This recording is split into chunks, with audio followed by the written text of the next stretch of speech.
કોડીનારમાં એક પરમાર પરિવાર રહે છે। આ પરમાર પરિવાર આજે દુખી છે।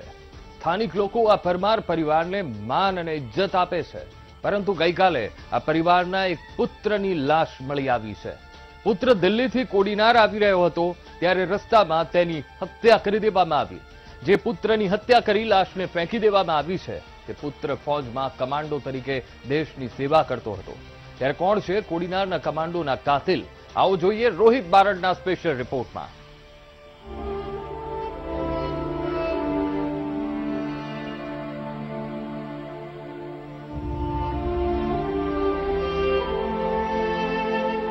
ચોકમાં દિવાળી, જાન્યુઆરીમાં લગ્ન હતા, તમામ તૈયારી થઈ ગઈ હતી।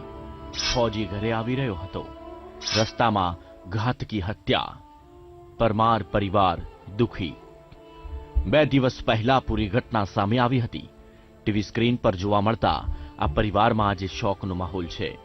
ગુજરાતમાં ભલે બધા ઘરોમાં દીવા પ્રગટી રહ્યા હોય, પરંતુ આ ઘરમાં આજે શોકનો માહોલ છે।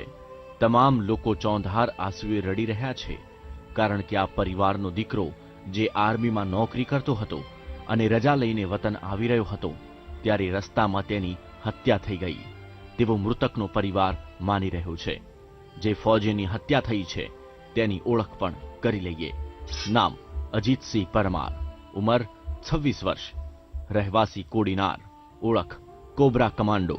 ફોટોમાં જોવા મળતા આ અજીતસિંહની પૂરી કહાની છે। ગઈકાલે તેની લાશ મળી આવી છે।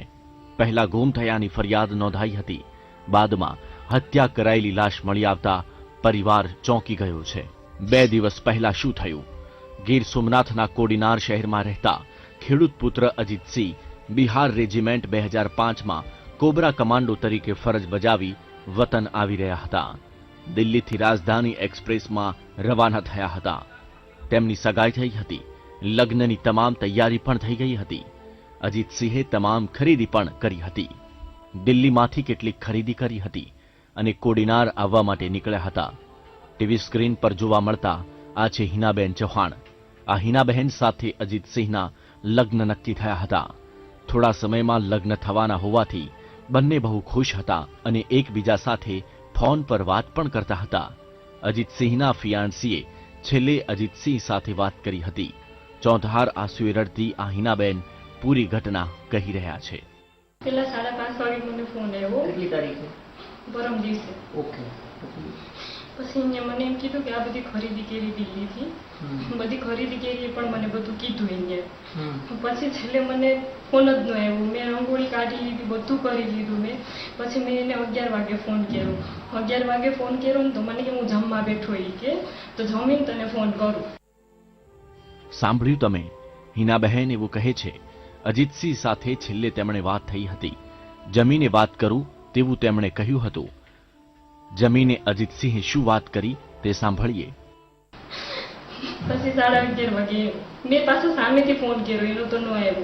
પછી મેં એવું કીધું કે હજી તમારે અડધી કલાક તો કોઈ દિવસ ન થાય જમવામાં, તો આજે કેમ અડધી કલાક થઈ?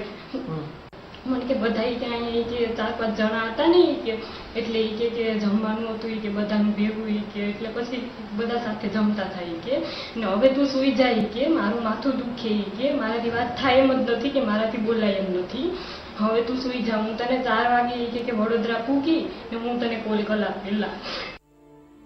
અજીતસિંહે તેની ફિયાન્સીને એવું કહ્યું કે હું 4 વાગે વડોદરા પહોંચી અને તેને કોલ કરીશ, મારું માથું દુખે છે માટે હવે તું સૂઈ જા। 4 વાગે શું વાત થઈ તે પણ સાંભળીએ।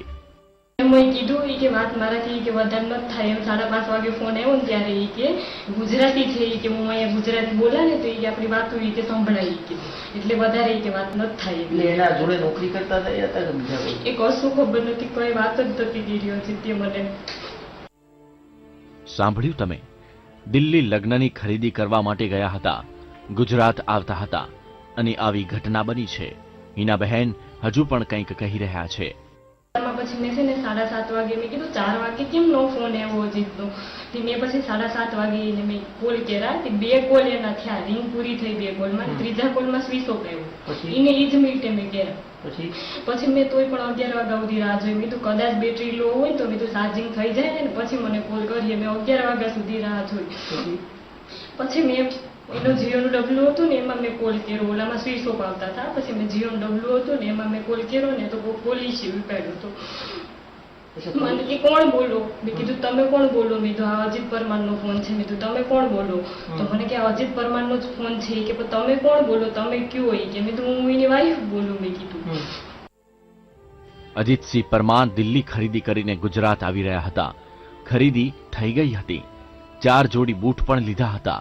શુક્રવારના 11 વાગે જ્યારે તેમની ફિયાન્સીએ કોલ કર્યો અને જે ઘટના સામે આવી તે જાણીને પૂરો પરિવાર ચોંકી ગયો.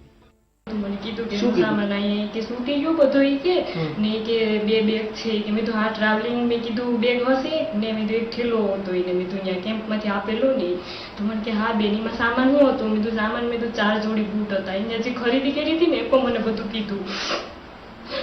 પછી મને કે શું કીધું કપડા. હા મેં તો કપડા હશે મેં કીધું 4-5 જોડ કપડા પણ એને લીધેલા. ગઈકાલે અજીતસિંહની લાશ મધ્યપ્રદેશના હાલોદ રેલવે ટ્રેક નજીકથી મળી આવી. આ બાબતે રેલવે પોલીસને તેમની લાશ મળી હોવાનું કુટુંબીજનોને જાણ કરી હતી. પૂરા મામલે પરિવાર શું કહે છે? કોણ હતા અજીતસિંહ? કોને ઢીલી નીતિને કારણે એક જવાન આપણે ખોયો છે? આ તમામ સવાલના જવાબ જોઈશું બીજા ભાગમાં. તમે ક્યાંય ન જતા. Rohit Barad, VTV news, Gir Somnath. કમાન્ડોની હત્યાનો આ બીજો ભાગ છે. જે કમાન્ડોની હત્યા કરી દેવામાં આવી તેની કોઈની સાથે દુશ્મની ન હતી. તેના લગ્ન થવાના હતા. તમામ તૈયારીઓ થઈ ગઈ હતી. ફિયાન્સી સાથે છેલ્લે વાત પણ થઈ હતી. બીજા દિવસ અચાનક હત્યાના સમાચાર મળ્યા. આ હત્યા કેસમાં 4 ગુજરાતી પર શંકા છે જે કમાન્ડો અજીતસિંહની સાથે હતા. ત્યારે કોણ છે આ 4 ગુજરાતી અને શા માટે દેશના કમાન્ડોની હત્યા કરી? આવો જોઈએ.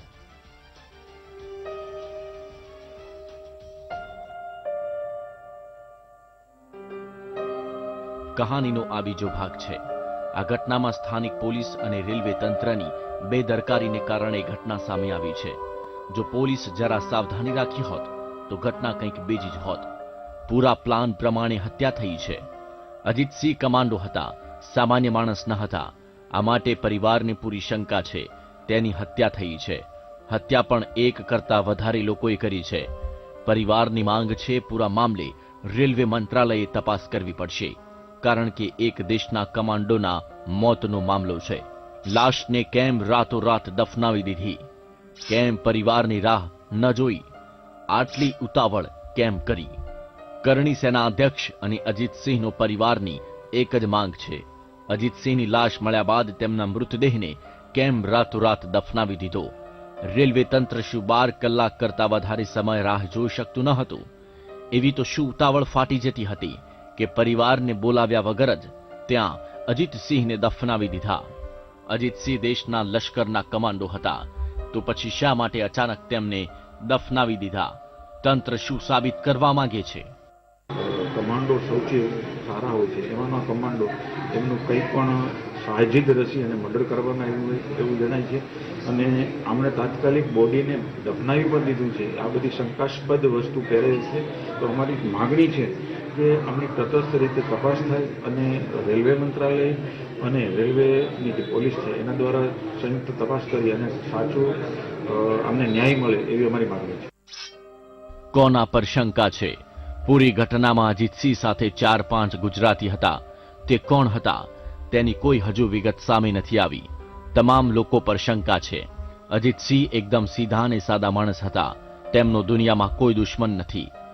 4 લોકોએ તેમની સાથે જે કર્યું હોય આ તમામ લોકોની પૂછપરછ થવી જોઈએ. કોણ છે તેની પહેલા તો તપાસ થવી જોઈએ. પરમાર પરિવારે પુત્ર ગુમાવ્યો છે તો દેશે એક કમાન્ડો ગુમાવ્યો છે. રાજપૂત પરિવારને જ્યાં સુધી ન્યાય નહીં મળે ત્યાં સુધી શાંતિથી જપશે નહીં. નાખી દીધો છે. આર્મી મેન છે એને દફનાવી દીધો છે 12 કલાકમાં અમને જાણ કર્યા વગર. એટલે પ્રશાસન પોતાની આંખો ખોલે. આર્મીના જવાનો અમે આપીએ છીએ, રાજપૂતો આપીએ છીએ. એટલે રાજપૂતોને ખેતરમાં લડવાનું છે, સિંહ દીપડા જનાવર સામે, અને બોર્ડર ઉપર લડવાનું છે ને વચ્ચે અમારાને ફેંકી દે છે. એને પૂરી ફોજની નિયમ પ્રમાણે એને સલામી સહિત એને સ્મશાન યાત્રા નીકળશે અને અમે એને પૂરેપૂરો ન્યાય લઈને જમશું. બાકી અમે કોઈને છોડશું નહીં. જય ભવાની. પૂરી ઘટનામાં જે પણ જવાબદાર હોય તેની સામે કાયદેસરના પગલાં લેવાવા જોઈએ. આજે ગુજરાત આખું બેસતું વર્ષ મનાવે છે, જ્યારે પરમાર પરિવારમાં શોકનો માહોલ છે. આ હિનાબેન, જેના થોડા દિવસમાં લગ્ન થવાના હતા, અચાનક મંગેતરનું મર્ડર થતા પૂરો પરિવાર દુઃખી થયો છે. હજુ આવનાર સમયમાં વધુ ચોંકાવનારી હકીકત સામે આવે તેવી શક્યતા છે.